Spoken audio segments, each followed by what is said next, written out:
Hello, hello, and welcome to what will hopefully be just a small series on this channel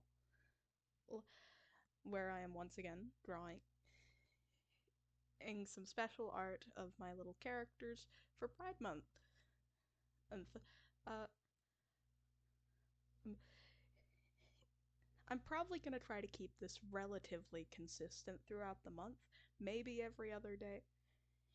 I mean, so far we're going pretty strong, but I've only done 2 drawings, and so it's like I don't know if I'm gonna be able to keep this up all month. Hopefully I will be. But it really just depends on how it goes. And I'm probably gonna try to do little drawings for holidays and stuff throughout the year, and post video was about the drawings. Anyway, as for the actual process that you're seeing here, or you may have noted, is the entire sketching and line art part is just left out. And if you didn't read the description on my last video, or then and it's just because I do my line art traditionally and I haven't found a good way to record that yet. And and if you want to see the raw line art, you can see it over on my Coffee. If you decide to give me $1 a month. It's not that much, it's just $1, and I am unfortunately broke. That's one of the reasons why I do the line art traditionally, actually. Because I do have a drawing tablet, I've had one for years, but I don't like the way that the stylus against the screen feels in comparison to pen on paper. And so it just feels weird for me to draw like that. And now they've made it like a tablet where you can put paper in and it'll just translate it into your art program, whatever. Which is so cool, but I don't know how much it costs, and I don't want to find out because I think I'll cry over it. And so it is what it is. But at yeah, while I was recording this, I took a break right before I started rendering, and I realized that just the coloring part of this alone took about the same length that the entire last drawing did, which was insane, but I guess it kind of makes sense because it's a more detailed drawing with more characters. But it's like one more character and there aren't that many more details. So I think there's just something wrong with me today. But who knows, really?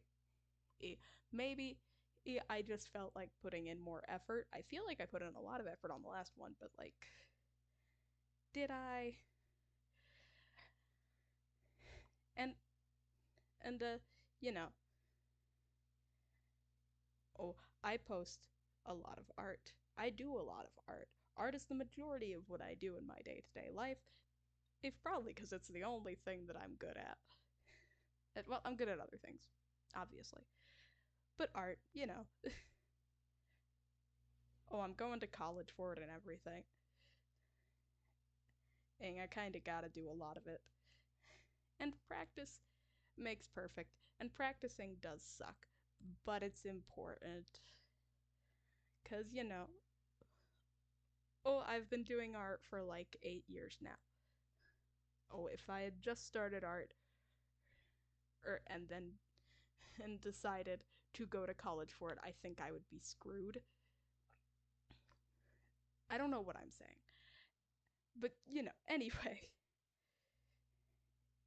eh, the characters in this drawing, and if you found me through Unveil, you probably recognize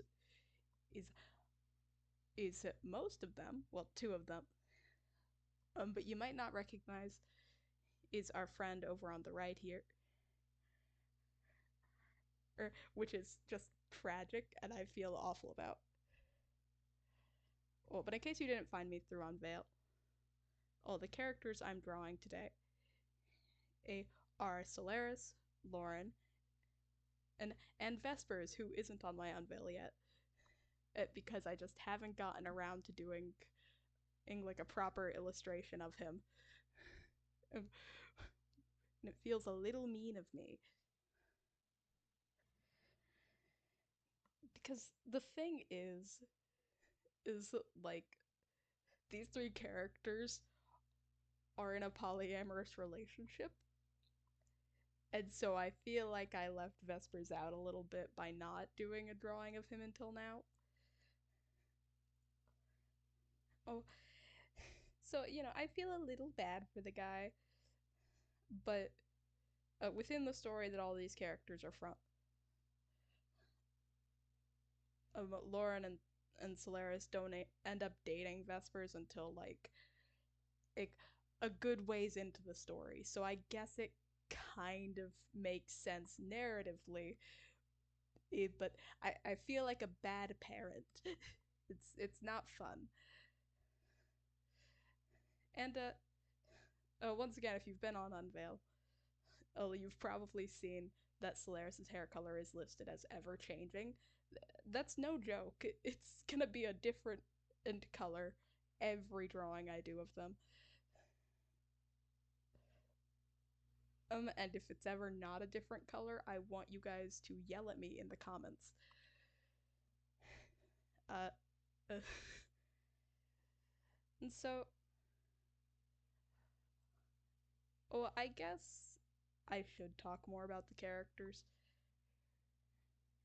Or, I mean, I feel like most people are here for the characters more than anything, or at least the character designs. And so,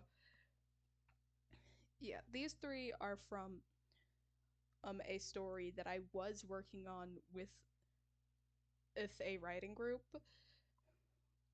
Oop, I'm still in contact with them. I'm still talking with them, still writing with them. We just aren't working on this specific story anymore.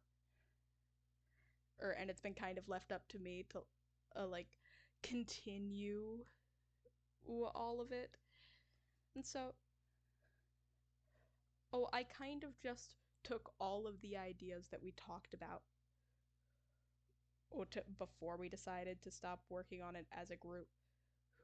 And said, I'm going to see if I can work all of these in somehow.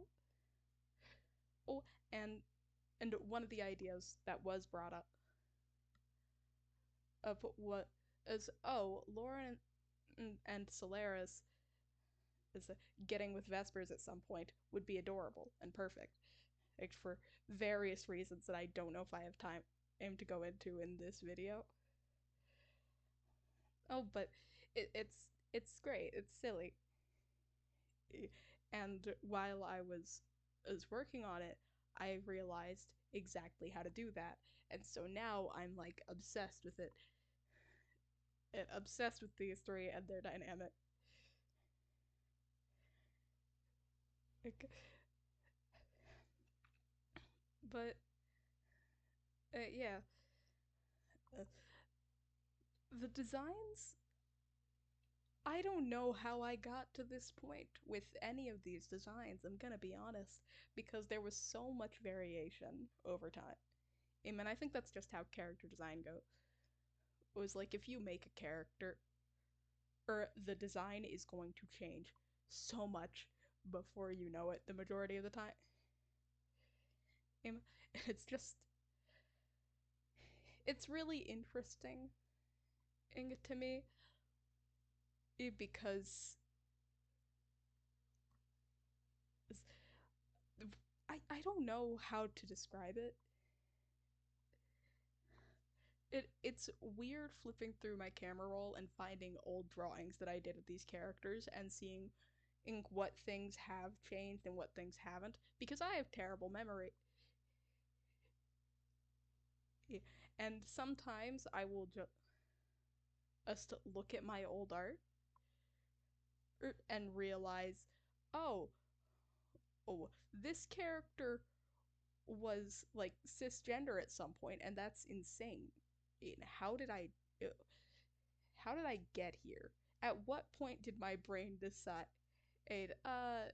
no, oh, there's no way this person is cis. And funny story, eh, I have all of these characters listed out on a spreadsheet somewhere, or just so that I can keep track of them all and all of the little details and such. And one day, I was talking to the writing group, and I had to like check the spreadsheet for something, and I go and check it, and I realize that a character on there, like a side character who does not matter at all and we barely ever even talk about really, has has been suddenly changed to be listed as trans in the spreadsheet. I don't remember doing it. I'm the only person who like looks at the spreadsheet even. And my other two co-writers had no clue that this was ever a thing that was decided upon. We kept it, but like how did that happen? And we don't know at what point ain't that character became trans. And you know what? I might draw him up for the next like Pride Month piece that I do. Ooh, because I think it would be funny. He's like not even plot relevant,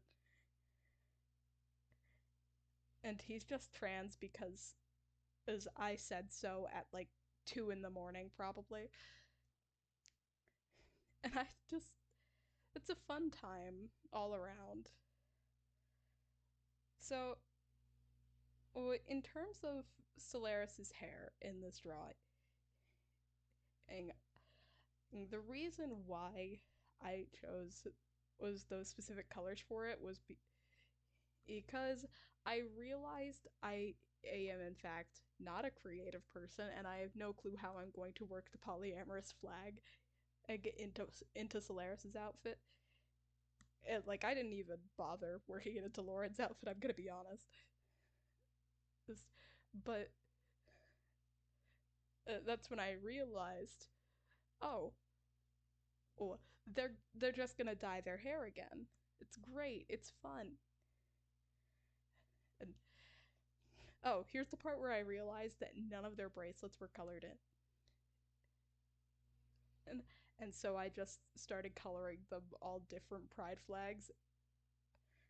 And like trying to color pick a bunch of them from all the colors already in the image, which I did surprisingly well at. Ignore the men loving men flag. It didn't turn out great. But it's like such a small detail that it's fine. And like we already have our MLM representation in the last drawing I did. It's okay if I mess the flag up a little bit here, I think. Sometimes that's just how it has to be. You have to look at something that you probably could do better, or if you really tried but you don't know how to, you just have to look at it and say, fuck it, we ball, because as realistically, nobody's gonna notice. Of course, you guys know about well, like that mildly flawed detail in this piece now because I told you, but if you don't tell anyone that you messed up, sometimes people aren't gonna notice that you messed up the majority of the time.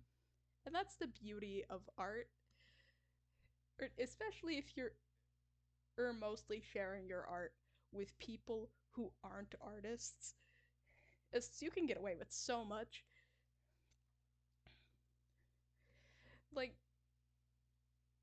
nobody who isn't an artist is going to complain about how a singular shadow doesn't quite make sense. And so I think it can kind of be like freeing in that way. It's not all that freeing for me because with where I post my art, or the only people looking at it really are other artists, I think. And because I basically only post on Unveil. Well, I have a Tumblr account, and I just forget that I have a Tumblr account the majority of the time. Just completely slips my mind. And so every once in a while I'll do an art dump and then and I'll get no notes and I continue on with life and forget that I have Tumblr again. I think that's probably the right way to use Tumblr. Or either that or just say insane shit.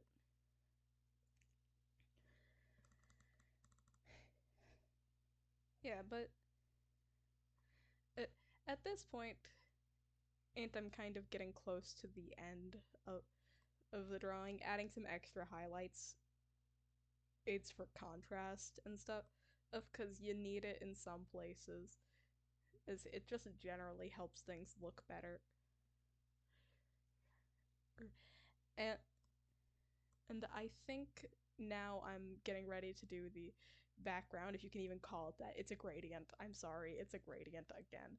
But it's fun colors of gradient. And it's joyous and whimsy. And now I have to put the watermark on and be confident enough to put myself out into the world.